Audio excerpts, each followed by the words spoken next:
Mihawk est également connu sous le nom de Œil de Faucon. Sa renommée fait de lui qu'on puisse l'appeler l'épéiste le plus fort du monde de One Piece. Il est l'un des rares pirates de la série qui préfère opérer seul et n'a pas d'équipage. Yo les bros, j'espère que vous allez bien. À tous ceux qui ne vont pas bien, j'espère que vous irez bien dans les futurs jours ou bien dans les futures heures. Bienvenue à vous dans cette nouvelle vidéo où nous parlerons de Dracul Mihawk. Il y a déjà pas mal de théories sur ces personnages disant qu'ils feraient partie de la grande armée révolutionnaire. Moi, je vais apporter mes propres preuves prouvant réellement que Dracul Mihawk fait partie de la grande armée révolutionnaire. Sans plus tarder, nous allons commencer la vidéo. N'oubliez pas de vous abonner, le pouce bleu pour les référencements, tout ça. Merci à vous tous les bros et commençons la vidéo les bros.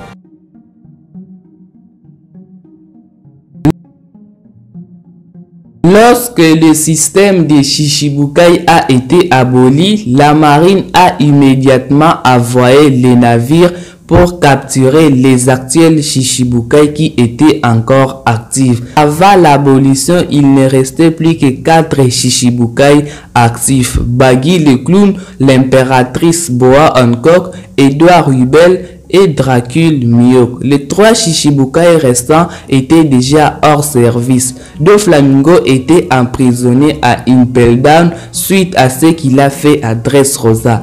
Trafalgar Law a été dépouillé de son titre suite à son alliance avec l'équipage de Luffy et Kuma a été asservi par les dragons célestes. Baggy le clown a été attaqué sur son île bien qu'il n'approuve pas la façon dont le gouvernement mondial les traite. Il ordonne à ses hommes de riposter. Edward Rubel était sur une certaine île avec sa mère et à pouvoir contre-attaquer l'armée qui lui a été envoyé. Boa Hancock a fait taire ses citoyens d'Amazon Lily à leur disant qu'ils ne devraient pas oublier que la raison pour laquelle ils ont été choisis pour devenir les Shichibukai, c'était à cause de leur force. Mihawk était toujours sur son île et il a retrouvé l'excitation de sa jeunesse. Il dit bel et bien que ça faisait si longtemps qu'il n'a pas été poursuivi. Cela m'a fait réfléchir.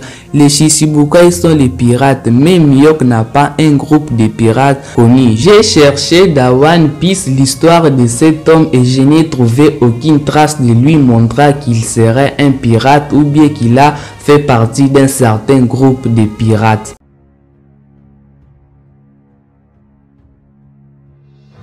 Mihawk est probablement l'un des personnages les plus mystérieux de One Piece. Il n'y a aucune trace de son origine. Les premières informations que nous avons sur lui se trouvent dans le volume 63 du SBS où Oda a dessiné les Shichibukai quand ils étaient enfants. Mihawk a été dessiné par l'auteur avec les blessures et les égratignures suite à son entraînement.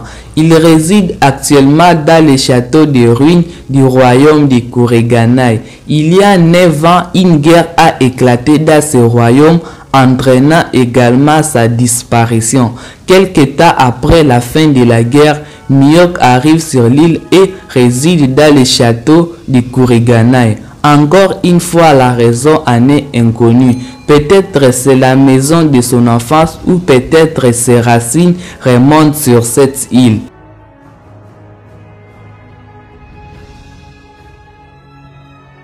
Même avant l'ère actuelle des pirates, Mihawk était déjà célèbre. Il était connu pour défier les adversaires plus puissants et tous les vaincre. C'est ainsi qu'il a gagné le titre d'épéiste le plus fort. Mihawk a développé un intérêt pour Shanks le Roux et le considère comme son plus grand rival. Ils se sont battus d'innombrables fois, mais quand Shanks a perdu son bras, Mihawk a perdu tout intérêt à pouvoir combattre Shanks le Roux.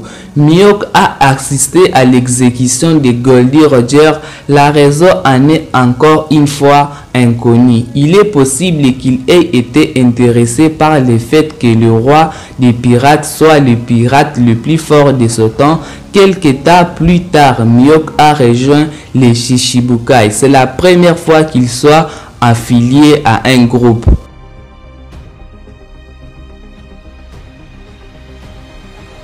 À ce stade, il n'y avait toujours aucun signe que Mihawk était un pirate. Il semble préférer la solitude à la solidarité. Son apparence au Shichibukai reste donc un mystère, bien qu'il soit possible que sa raison soit pour que le gouvernement mondial arrête de le poursuivre. Cela pose quand même certaines incohérences. Si il n'était pas un pirate, pourquoi serait-il pourchassé par le gouvernement mondial? Ce n'est peut-être pas le gouvernement mondial qui le poursuivait, mais les gens comme Zoro qui voulaient le dévier. Alors, pourquoi rejoindre les Shichibukai? Ma théorie est qu'il est membre de l'armée révolutionnaire et comme Kuma, il s'est infiltré au Shichibukai pour rester informé du mouvement du gouvernement mondial.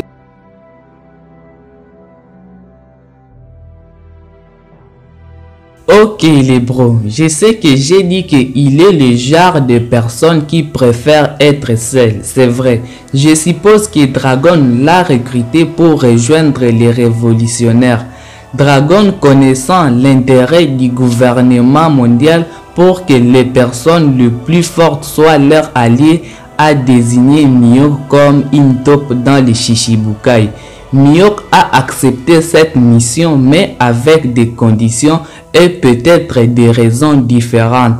Attaque épéiste le plus fort, il cherche encore et toujours à pouvoir combattre les adversaires plus puissants. Faire partie des Shichibukai peut lui donner cette opportunité. Il n'assiste pas toujours aux réunions des Shichibukai et ne tient toujours pas compte de l'appel au service du gouvernement mondial. Il semble choisir la mission du gouvernement à accepter, ce qui est vrai. Pendant la guerre de Marineford, il a accepté l'appel parce que l'ennemi était Barbe Blanche. Il a même essayé de pouvoir affronter Barbe Blanche afin de pouvoir voir l'écart qui le sépare lui et Barbe Blanche.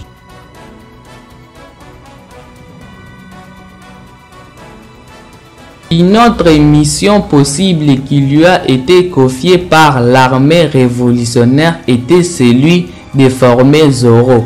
Lorsque le Mugiwara était sur le point d'être éliminé par l'amiral Kizaru dans l'archipel de Sabaody, Bartholomew Kuma est arrivé à l'aide de son fruit du démon. Il a envoyé l'équipage de Mugiwara à des différents endroits.